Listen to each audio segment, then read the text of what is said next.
आज है 12 दिसंबर 2024 दिन गुरुवार। वेलकम बैक टू डेली खबरी यूपी। चलिए देखते हैं उत्तर प्रदेश की 25 फटाफट बड़ी खबरों को। एक्शन मोड में सीएम योगी अफसरों से बोले, ऐसे लोगों से कोई नरमी नहीं।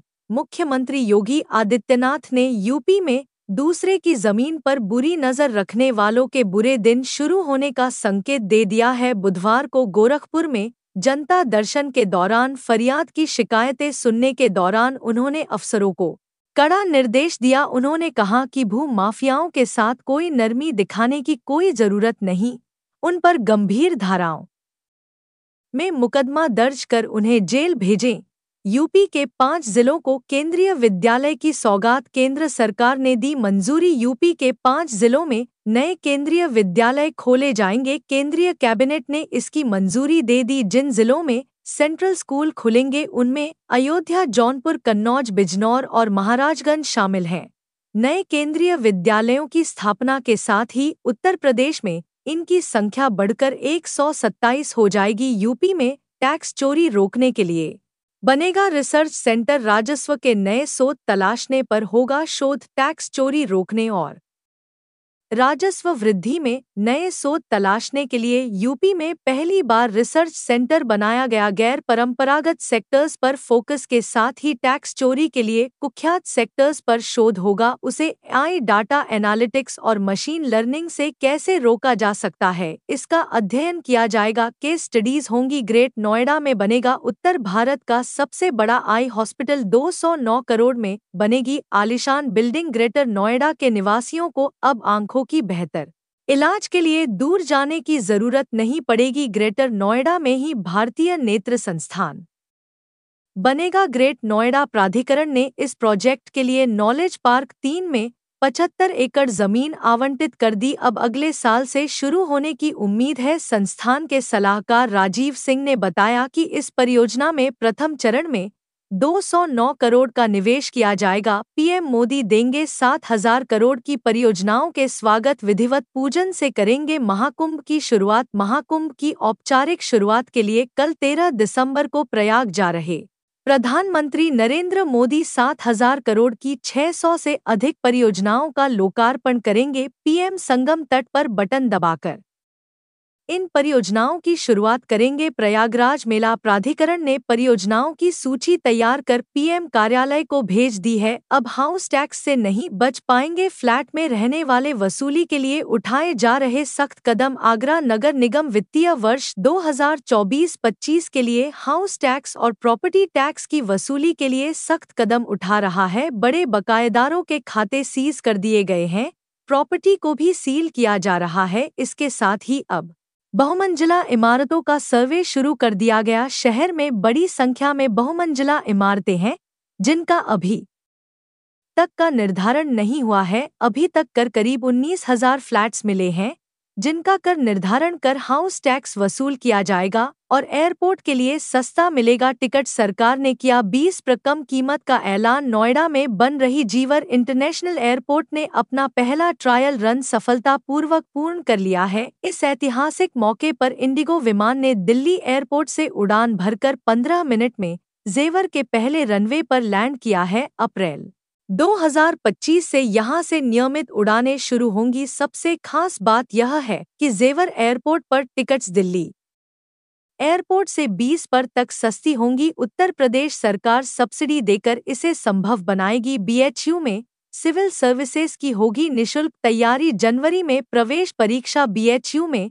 सिविल सेवा परीक्षा की निःशुल्क तैयारी कराने वाले डॉ. अंबेडकर उत्कृष्टता केंद्र की प्रवेश परीक्षा जनवरी में होगी। इसकी तारीख की घोषणा जल्द ही की जाएगी। आवेदन की प्रक्रिया दिसंबर तक चलेगी। सिविल सेवा परीक्षा की तैयारी के लिए लगभग 2,000 अभ्यर्थियों के आवेदन करने की उम्मीद है। फिर उठा केंद्रीय कर्मियों सशस्त्र बलों के लिए आत्म वेतन आयोग का मुद्दा। मिला चौंकाने वाला जवाब। संसद के शीतकालीन सत्र में सांसदों के द्वारा केंद्र सरकार के कर्मचारियों और सशस्त्र बलों के लिए 8वें वेतन आयोग का गठन कब होगा, यह सवाल पूछा जा रहा है। विभिन्न दलों के सांसद 8वें वेतन आयोग को लेकर प्रश्न पूछ चुके हैं।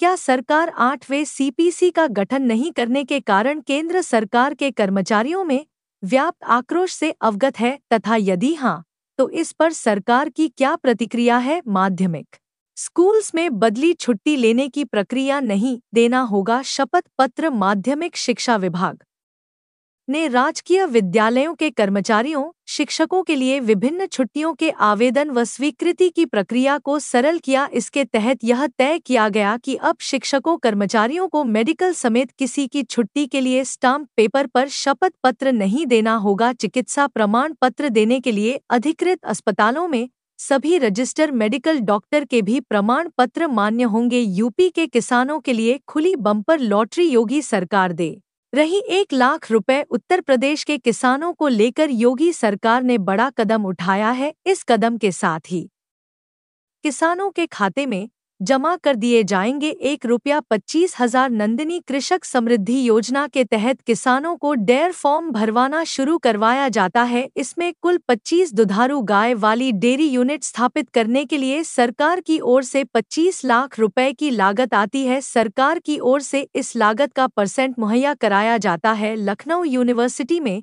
24 दिसंबर से होगी बीटेक, बी फार्मा और MCA की परीक्षाएं।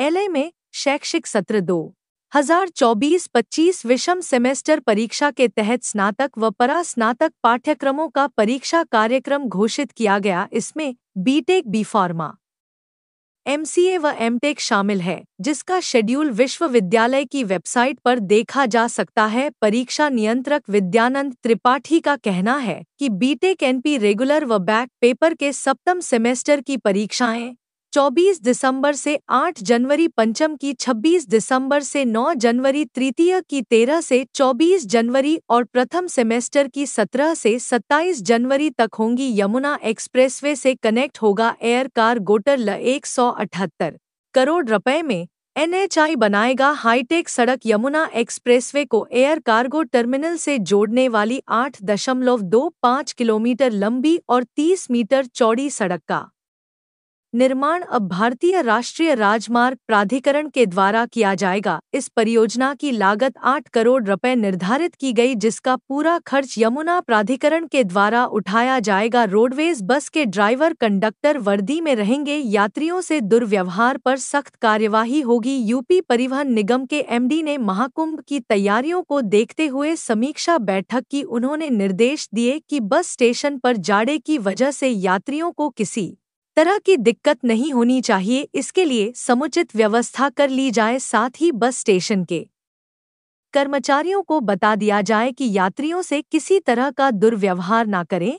ऐसी शिकायत मिलने पर सख्त कार्यवाही की जाएगी। ड्राइवर और कंडक्टर ड्रेस में हो और नेम प्लेट लगी होनी चाहिए। यूपी में फिर गरमाया लाउडस्पीकर विवाद, मस्जिदों पर पुलिस की कार्यवाही। यूपी के वाराणसी के धार्मिक स्थलों पर लगे लाउडस्पीकर का मुद्दा फिर से चर्चा में है। महात्मा गांधी कांची विद्यापीठ में इसके खिलाफ हुए विरोध प्रदर्शन के बाद अब इस मुद्दे को लेकर योगी सरकार की पुलिस एक्शन में दिखाई दे रही है। वाराणसी कमिश्नरेट पुलिस बाकायदा अभियान चलाकर मस्जिदों पर तय क्षमता से अधिक डिसेबल के लाउडस्पीकर को हटवा रही है। यूपी में बिजली निजीकरण का मुद्दा देश भर में गरमाया। किसानों की तरह लखन समेत कई शहरों में महापंचायत का ऐलान। उत्तर प्रदेश में बिजली निजीकरण का मुद्दा अब राज्य से बाहर निकलकर देशव्यापी बनाने की तैयारी है। कर्मचारी संगठनों ने लखनऊ, चंडीगढ़, दिल्ली समेत कई शहरों में बिजली महापंचायत का ऐलान किया। इसके तहत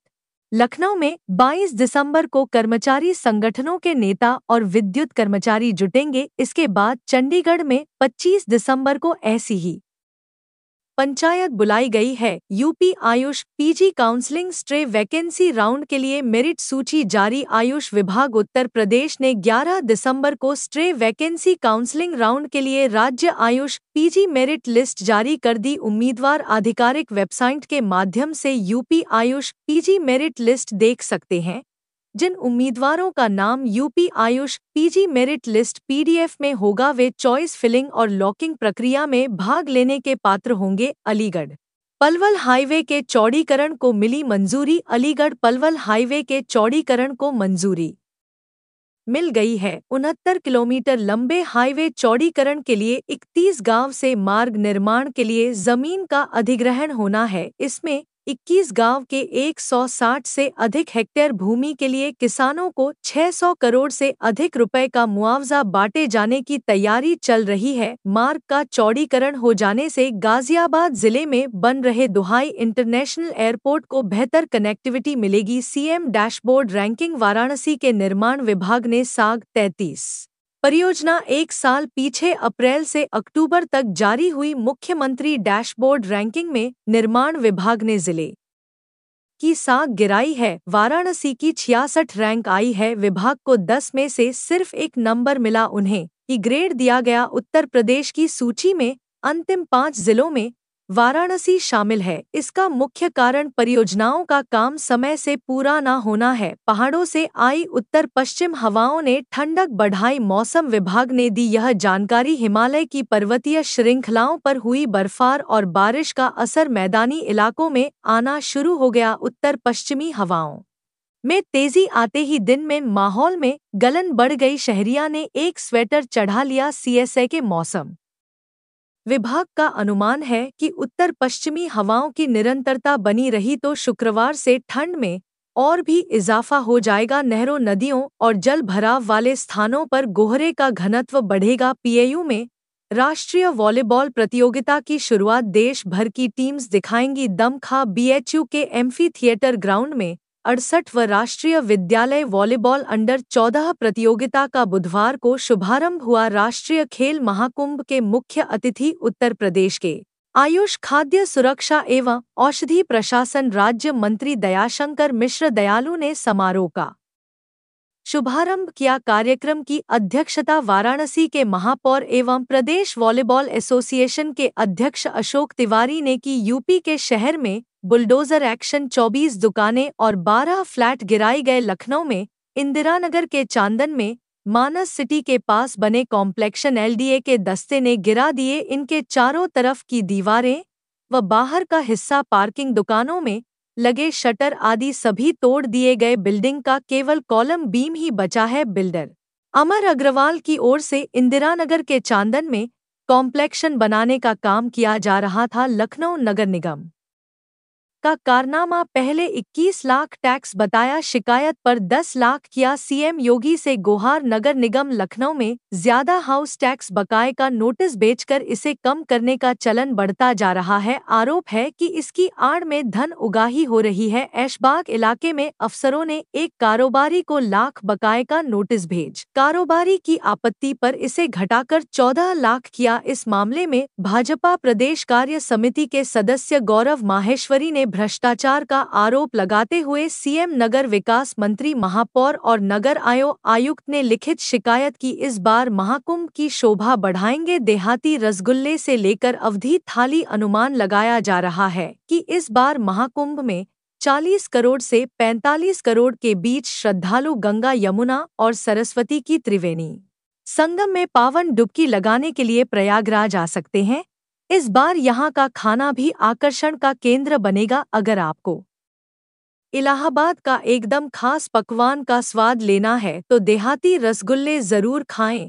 एक पीस खाने के बाद ही आपका पेट भर जाएगा और आप इसका भरपूर आनंद ले पाएंगे। पैन 2.0 सबको बनवाना जरूरी नहीं, पुराने पैन कार्ड भी रहेंगे वैध। इनकम टैक्स डिपार्टमेंट के परमानेंट अकाउंट नंबर 2.0 प्रोजेक्ट को मंजूरी मिल चुकी है। मकसद पेन के इस्तेमाल को और सुरक्षित बनाना है। इसके जरिए ऑथेंटिकेशन आसान होगा। नए पेन 2.0 में एक क्यूआर कोड है जिसे स्कैन करके आसानी से वेरिफिकेशन किया जा सकेगा। पुराने की वैधता पर कोई असर नहीं पड़ेगा। जो नए पैन के लिए अप्लाई करेंगे उन्हें यह पैन 2.0 मिलेगा। तो यह थी आज की 25 फटाफट बड़ी खबरें।